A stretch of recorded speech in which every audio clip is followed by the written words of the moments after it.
afternoon, everybody. It's great to have you. Look, I think that we are 1 week into President Trump's historic peace plan in the Middle East, and things are going, frankly, better than I expected that they were. This is a very, very tough situation. You have two peoples, two enemies who have fought a very tough conflict against each other. You have a terrorist organization on one hand that murdered a lot of innocent people. You've got an Israeli army that was defending itself on the other, that has learned a lot over the past couple of years. And of course, you have an innocent civilian population in Gaza that's caught in the middle. But here at the Civilian Military Cooperation Center, which we are announcing the opening of, you have Israelis and Americans working hand in hand to try to begin the plan to rebuild Gaza, to implement a long-term peace, and to actually ensure that you have security forces on the ground in Gaza, not composed of Americans, who can keep the peace over the long term. So we've got a lot of work left to do. This is going to take a very, very long time, but I think Steve Witkoff, Jared Kushner, and Admiral Cooper behind me have done an incredible job. I want to say just a couple of quick things, and then I want to turn it over to Steve Witkoff. Number one, the Israeli government has been remarkably helpful in this. I want to thank them, thank our Israeli partners, and all the folks particularly who are working hand in hand with their American friends here at the CMCC. And number two, I want to say that there is this weird attitude I've sensed in the American media, in the Western media, where there's almost this desire to root for failure, that every time something bad happens, and every time that there's an act of violence, there's this inclination to say, oh, this is the end of the ceasefire, this is the end of the peace plan. It's not the end. It is, in fact, exactly how this is going to have to happen when you have people who hate each other, who've been fighting against each other for a very long time. We are doing very well. We are in a very good place. We're going to have to keep working on it, but I think we have the team to do exactly that. So with all thanks to our partners, both in Israel, but all across the Gulf Arab states, Indonesia, the Turks, we are doing an amazing thing here, and I'm particularly proud of the American troops working at the command center who are coordinating this effort and making it possible. So with that, I want to thank Ambassador Steve Witkoff and turn it over to him to say a few things, and after everybody's said a few words, we'll take some questions. Thank you, guys. Thank you very much, Mr. Vice President. We're really proud of what's happened here. It's an amazing effort. It's a great coordination between our partners. We have a great team. Signing this deal up was a challenge in and of itself, but the implementation, that's where it really is going to be the most important.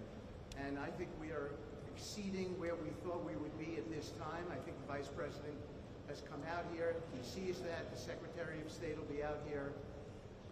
I can't tell you what a privilege it is to work with the team that we have, with Jared, who's an extraordinary, the President, of course, the Vice President, and Admiral Cooper. I would also say this: we're learning so much here. This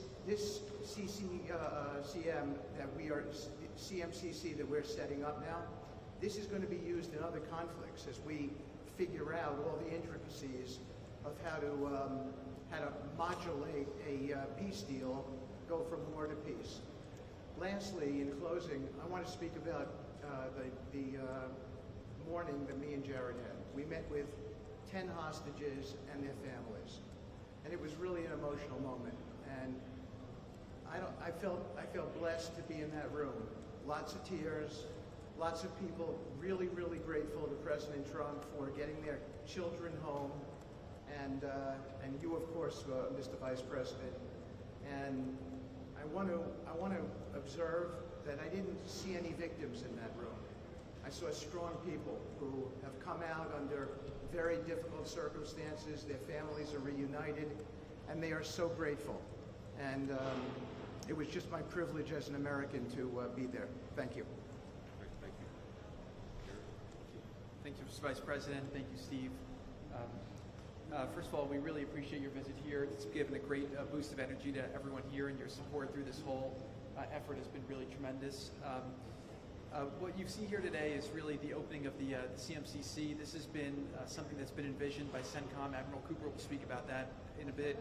But we always knew that the deal that we were working on would kind of have two phases to it. The first phase was obviously getting the live hostages out. We're currently making progress on the hostages, the bodies that are still there. I think almost half are out now, and we had very good meetings with the Israelis, and the Vice President's here to put a lot of effort into that today to hopefully make sure we can complete that mission in phase two.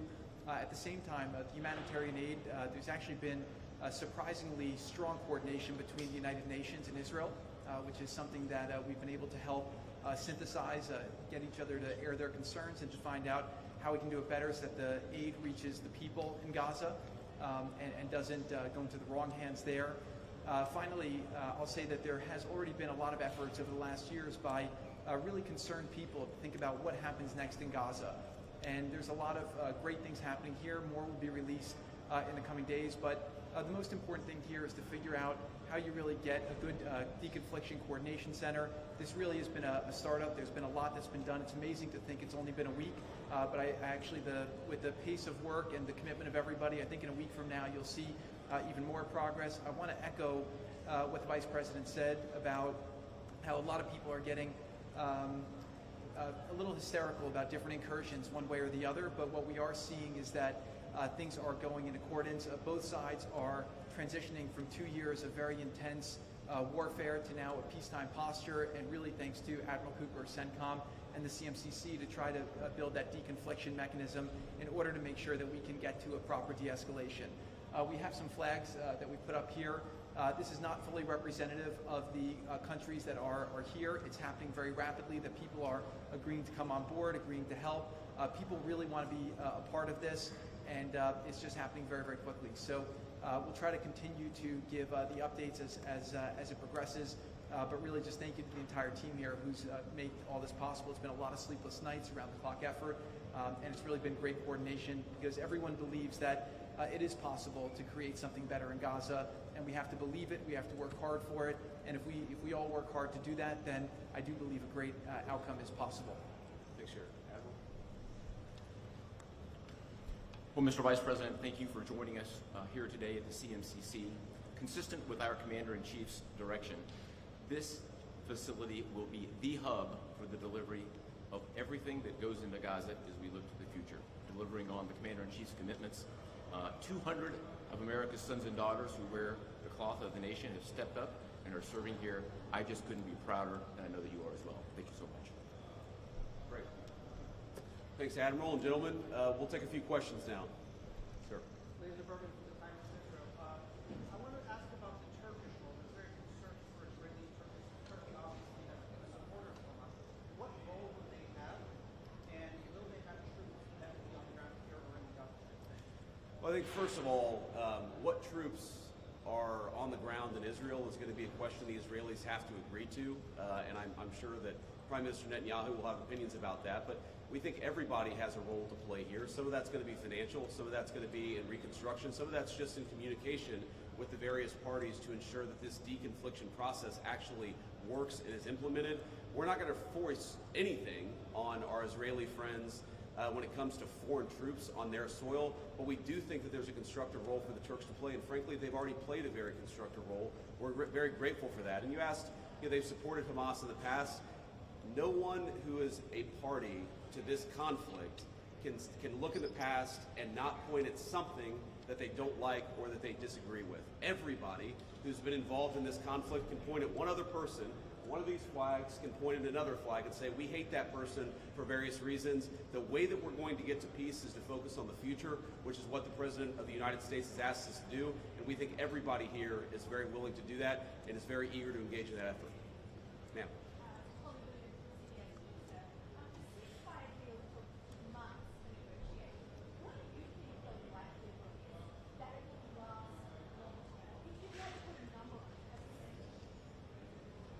Well, Jared's the investor here. I'm not going to give you a percentage, but look, what we've seen the past week gives me great optimism the ceasefire is going to hold. And if we get from where we were a week ago to a long-term, durable peace between Israel and Gaza, there are going to be hills and valleys. There are going to be moments where it looks like things aren't going particularly well. But given that, and given the history of conflict, I think that everybody should be proud of where we are today.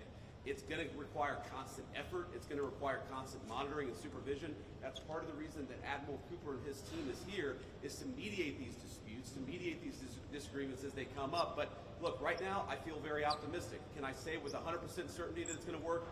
No. But you don't do difficult things by only doing what's 100% certain. You do difficult things by what the President of the United States has asked us to do. Sir. Mr. President, Suleiman Massoud from Cannes. First of all, thank you for brokering the ceasefire deal.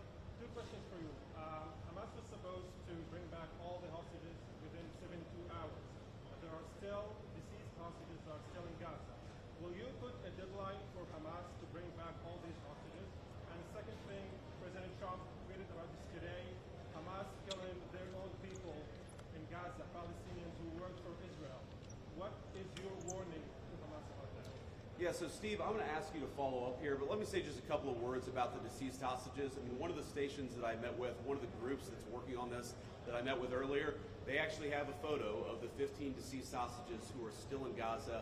It is a focus of everybody here to get those bodies back home to their families so that they can have a proper burial. Now that said, this is difficult. This is not going to happen overnight. Some of these hostages are buried under thousands of pounds of rubble. Some of the hostages, nobody even knows where they are. That doesn't mean we shouldn't work to get them, and that doesn't mean we don't have confidence that we will. It's just a reason to counsel in favor of a little bit of patience. This is going to take a little bit of time. And look, our warning to Hamas is very straightforward. The terms of the 20-point plan that the president put out there is very clear. It's supported not just by Israel, but by all of our Gulf Arab friends. It's that Hamas has to disarm. It's that Hamas has to actually behave itself. And that Hamas, while all the fighters can be given some sort of clemency, they're not going to be able to kill each other, and they're not going to be able to kill their fellow Palestinians. Now again, that's going to take a little bit of time. We're talking about how to set up the security and humanitarian apparatus to put all this in place. But right now, where I stand, I feel confident that we're going to be in a place where this peace lasts, where it's durable. And if Hamas doesn't cooperate, then as the President of the United States has said, Hamas is going to be obliterated. Steve, do you want to add anything about the hostages? Okay, great. Ma'am.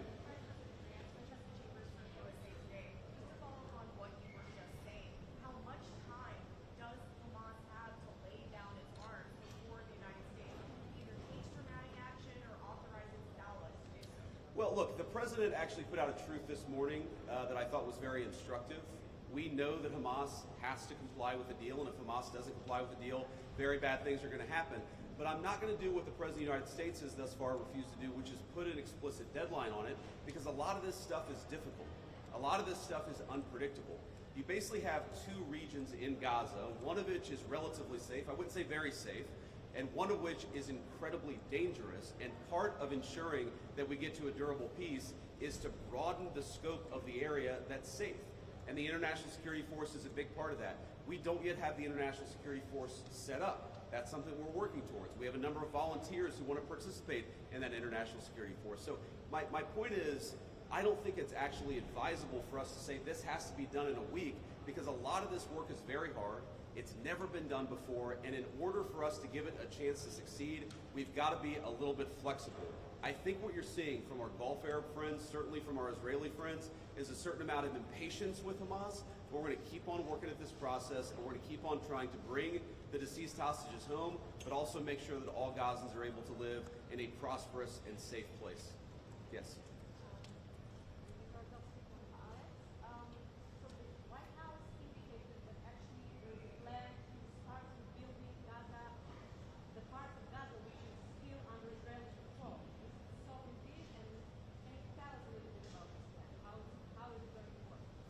Yeah, Jared, you want to say a few words about that? Okay. So, first of all, no reconstruction funds will be going into areas that Hamas still controls. And as far as the demilitarization goes, once the ISF is up, there needs to be a security force that they can feel safe from, that in order for it to be the transition to be complete. So that needs to happen. There are considerations being happening now in the area that the IDF controls, as long as that can be secured, to start the construction as a new Gaza, in order to give the Palestinians living in Gaza a place to go, a place to get jobs, a place to live. So that's one of the many things being considered.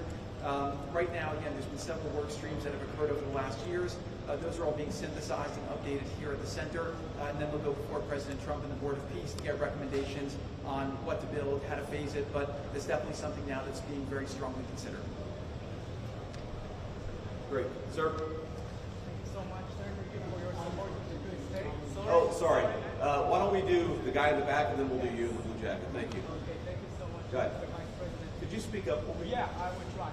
So thank you so much, Mr. Vice President. And my question is, from the level of cooperation that you just saw today here in this place, and how you see the, let's say, future of normalization in Israel in the region, if you see like a cooperation, growing cooperation between Israel and other Gulf states that we don't see from the outside. Yeah, well, you know, I think Steve put it best, which is that this model, I think, could serve for a foundation for normalization, not just in the Middle East, but across the world. Because what we're taking, again, is a long-term, protracted conflict with two enemies who really don't like each other, and we're actually creating a model that can lead towards sustainable peace. Now, we know that a lot of our Gulf Arab friends would like to have normalized relations with Israel. We know that getting this peace on a sustainable pathway is sort of the critical first step of that. But look, I feel very optimistic about where we are. Knock on wood, you never know how this stuff is going to go. But given what I've seen, given the incredible talent and effort that's going in to the reconstruction of Gaza, to the long-term security of the Gazans in that territory, I feel very good about where we are. And again, if we get this right, I really do think it's going to be a domino that leads to a lot of further peace all across the region. Sir.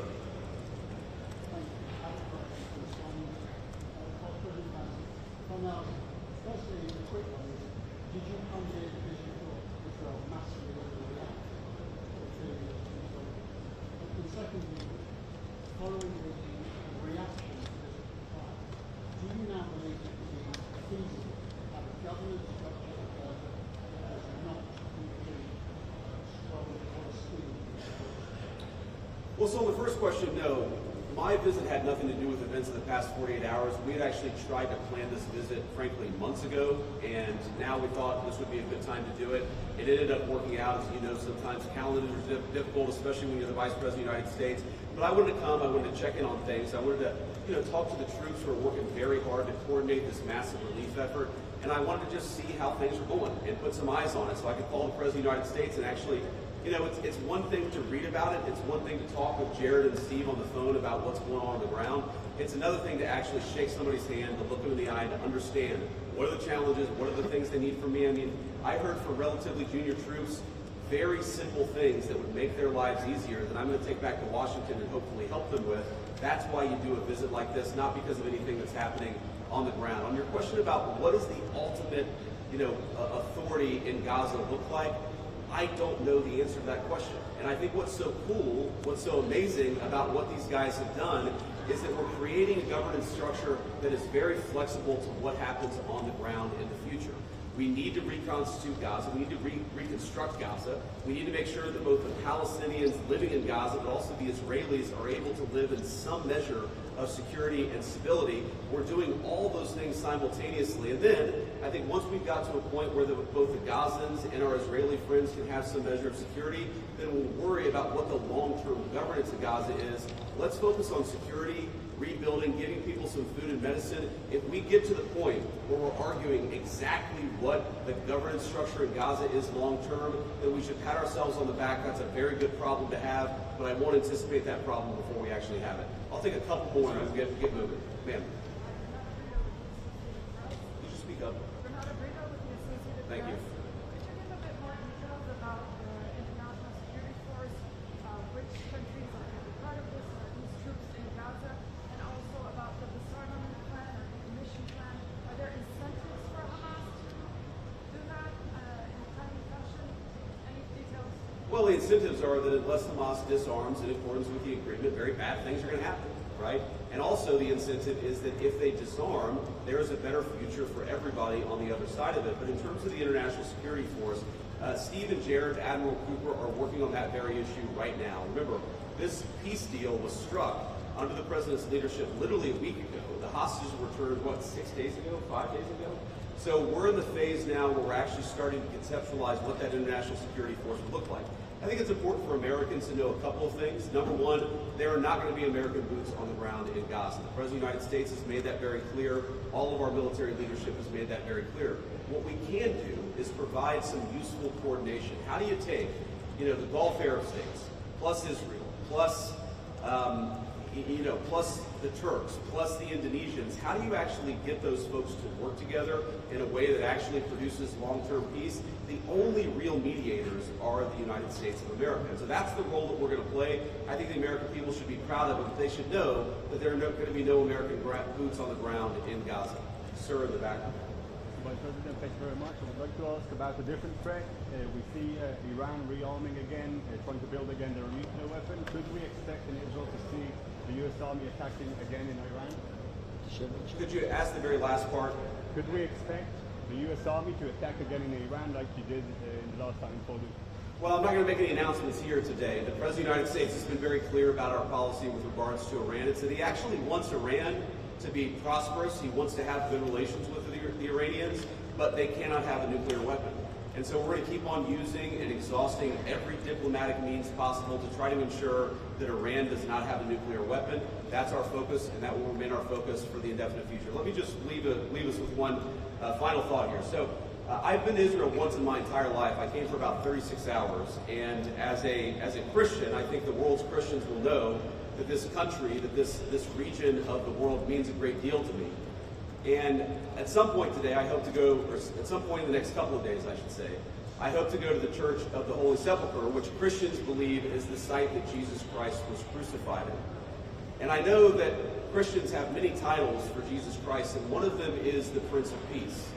And I'd ask all people of faith, in particular my fellow Christians, to pray that the Prince of Peace can continue to work a miracle in this region of the world. I think that we have made incredible strides over the past week. We're going to have to make a lot more, but I think with your prayers, with God's providence, and with a very good team behind me, I think we're going to get it done. Thank you all. Thank you very much.